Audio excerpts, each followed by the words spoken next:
two are Jewish, one being your little brother.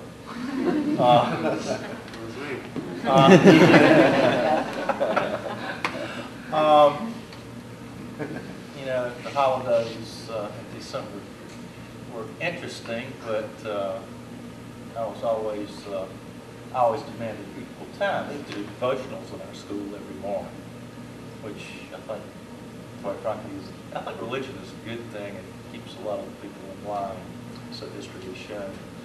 But I would get my equal time, and they got to learn about Hanukkah and Purim, Passover.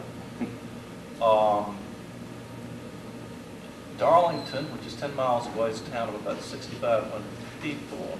Around 1900, there were actually 100 Jewish individuals, men, women, and children, that lived there. It was larger than Florence. A few years before, they were going to put the railroad through, have a big railroad crossing, 2 lines, and people in Darlington did not want railroad crossing there. So it happened in Florence, and history is showing Florence County seceded from Darlington County. This is a South Carolina thing. And in any case, Florence grew. Darlington didn't really grow that much, so it's remained a very small town. It's kind of a veteran community. The number of Jews now in Darlington has dwindled very much as they have become assimilated into the congregation here. There was actually a Darlington Hebrew congregation. I know that there were Jews in Darlington in the 1850s before the Civil War. And if you go to the cemetery, my family dates back to Florence. And a lot of things, when people get up and they pray publicly, they pray in Jesus' name because that's the way they learned how to pray. It's nothing against someone that is not Christian. It's just the way that they learn. A lot of the things that are said when prayers are done and they're not inclusive are really done out of ignorance because people just don't know any better. But people that I've known pretty much all my life have been very tolerant of Jews, very respectful because a lot of them know enough to know that we value education. And in this part of the world, the Jewish people tend to be much better educated, very hardworking, very industrious, and they blended into towns very well. An example, my wife is from Elkins Park near Philadelphia. We got married about 21 years ago, and she had gone from Philadelphia, was educated in Denver, moved to Burlington, North Carolina. She was in textile chemistry and went to several plants around North and South Carolina, like the one near Society Hill, about 25 miles from here, and moved to Florence in 1985. And we actually met and got married in 1988. She kind of became a full-time mother and stopped her job at the textile plant in about 1993. But she ran and got elected to city council in Darlington. Small southern town.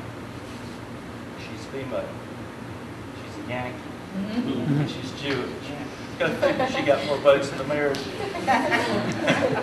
It's always interesting, but she blends in. And I think a lot of it is that I was raised very much with tolerance for other people, male or female, whatever religion.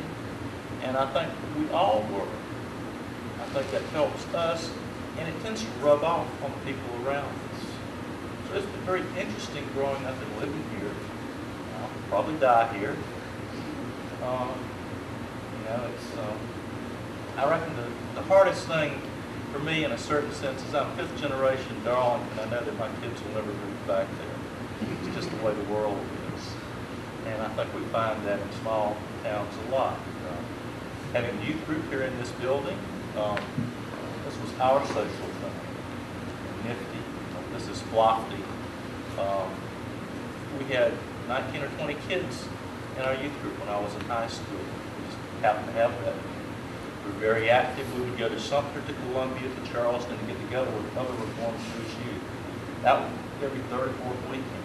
I mean, this was some real social networking back then. And I've got a question for y'all. Coming from here, you know, the education system sometimes isn't great, but sometimes we get really brilliant people that live here. Anybody want to take a guess who the treasurer of our youth group was? Gun Bernanke. No kidding. He knew he was going to go far. It's amazing. You know, and he grew up in Dillon, a town about the size of Darlington, just 25 miles up the road. Yes, he actually did work at South before.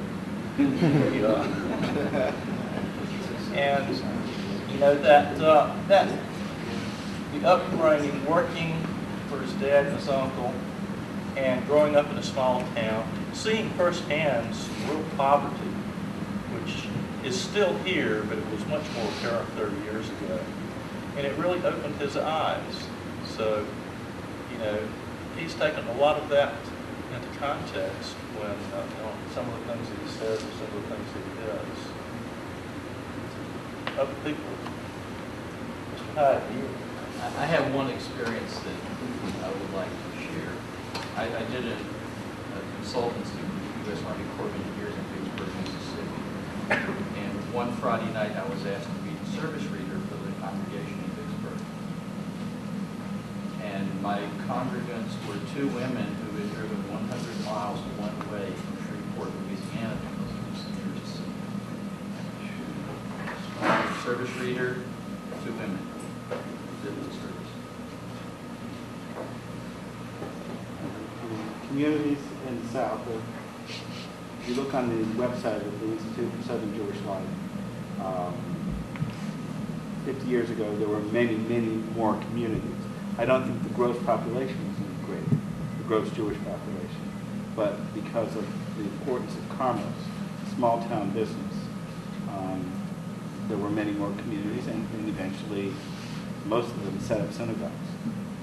And generally they were Reformed synagogues, but not all of them. Okay, one final note on this, perhaps it's,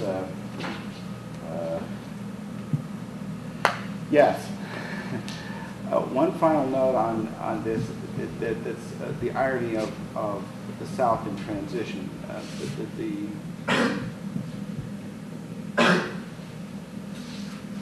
The population is diverse here in ways that you might only guess at in terms of the level of education, in terms of the level of exposure to even media.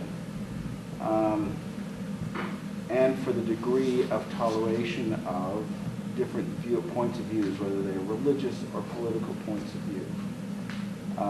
So here you all are going to Habitat for Humanity, but I spoke to my colleague, my predecessor here, Mark Klein, and he confirmed for me that 10 years ago our youth group, Blocky, tried to participate in Habitat for Humanity, and they were told they were not welcome because they were not Christian.